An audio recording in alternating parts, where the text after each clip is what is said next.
Turn to the Lord in your need, and you will live. That was the responsorial psalm today. Turn to the Lord in your need, and you will live. So we're all turning to the Lord today, right? We come here with some needs. You know, we need to be encouraged. We need to be strengthened. We need to continue to follow on the way and the truth and the life. And we recognize that. And we live in a world, you know, our day-to-day existence in the United States of America in 2023. And we think about all of the great benefits that we have, right? I mean, from electricity and air conditioning, and you go to the grocery store and it's like food from all over the world. It's fresh and really affordable for the most part for everybody. And we have so much, don't we? We have so very much to be grateful for. But we also have kind of this air of something oppressive. Like something's not quite right in the world, and we know it, don't we? I mean, you hear people say, I hear people say, well, I'm going to do such and such in a year from now if the world doesn't end, because it's like something's happening, Now, I think we're supposed to feel that way. I think every generation is supposed to feel that way. I think there's this kind of sense that, okay, where are we and where are we going and what's happening, and, where is God in this?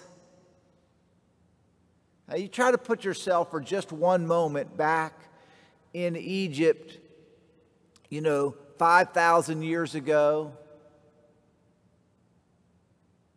when the edict has come down that all the children, let's just, for our sake, let's say all the Christian children will be killed. All the boys. Let the girls live.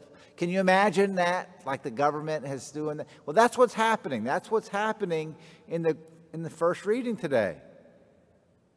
So she has a baby and she wants to save the baby, so she hides it in the river, hoping something good will happen. And there is this little thread of God's providence starting to be woven into the brokenness of the world. And Moses is rescued, right? And he's raised in the house of Pharaoh. And we know how the story unfolds. And it's all kind of very easy for us to look back on and not put ourselves in the midst of the difficulty of that time.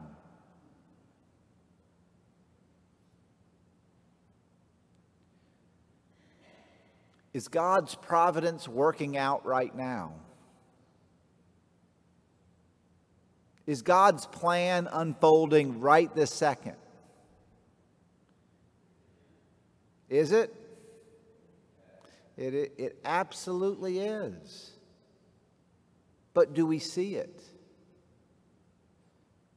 Do we have faith?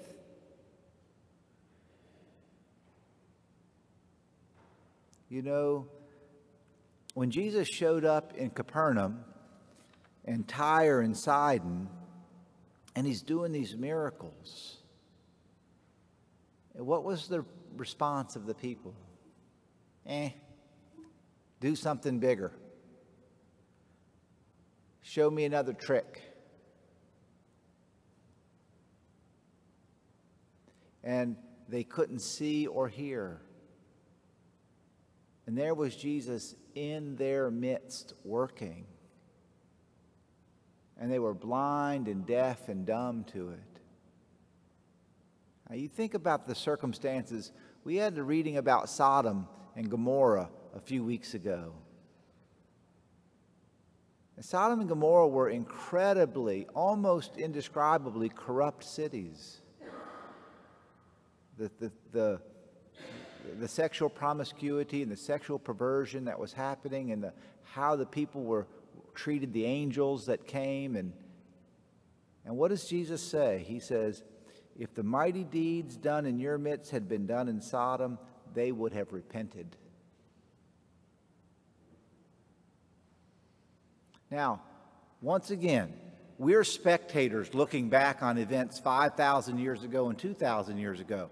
But I want to say what's happening in your life today.